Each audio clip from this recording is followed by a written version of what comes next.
नमस्कार, स्वागत बा अपने लोग इनके इन खबर भोजपुरी चैनल पर। और एक बहुत बड़ा खबर बिहार से आ रहा बा, जहां पर एकदम भगदड़ मच गई। भगदड़ काहे मच गई, कैसे मच गई, आखिर का रहे भगदड़ के रीजन हम अपने लोग बतावे के चाहते हैं। अब भगदड़ मचला के बाद वहाँ पुलिस लाठी चार्ज भी कैलक, जौन भीड़ वहाँ रहे वो आउट ऑफ कंट्रोल हो गई रहे। आखिर कैसे आउट ऑफ कंट्रोल हो गए, जबकि कार्यक्रम में खेसारी लाल यादव ने शिरकत कैले रहलन। आ खेसारी लाल यादव अपने आप में एगो सुपरस्टार बनन भोजपुरी जगत में, और उनकर परफॉर्मेंस चलत रहे। लोग के जौन जोश रहे चरम सीमा पर रहे, लोग खूब थिरकल, खूब झूमलस नचलस गाना पर उंगरा।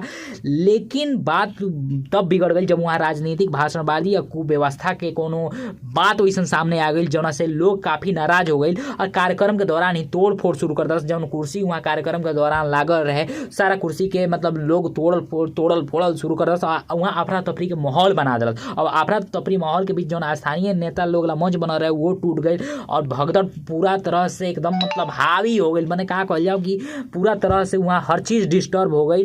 और खेसारी लाल के जो सैकड़ों फैंस वहाँ पहुँचे रहे लोग, खेसारी लाल छोटू छलिया जौन बाड़न भोजपुरी गायक वो वहाँ पहुँचे रहन। तो ई बीच में जौन बेकाबू भीड़ हो गई। कैसे लोग जहाँ जाला वहाँ भीड़ भी रहला, तो जौन भीड़ वहाँ रहे तो काफ़ी बेकाबू हो गया। बेकाबू भइला के बाद पुलिस के भी आउट ऑफ कंट्रोल हो गए, तो पुलिस वहाँ लाठीचार्ज कर शुरू कर दिया। मतलब ऐसे में अभी आगे का अपडेट्स में हम रोल में जरूर बताओ। जुड़े रही इन खबर भोजपुरी के साथ में। धन्यवाद। इन खबर चैनल को सब्सक्राइब करें।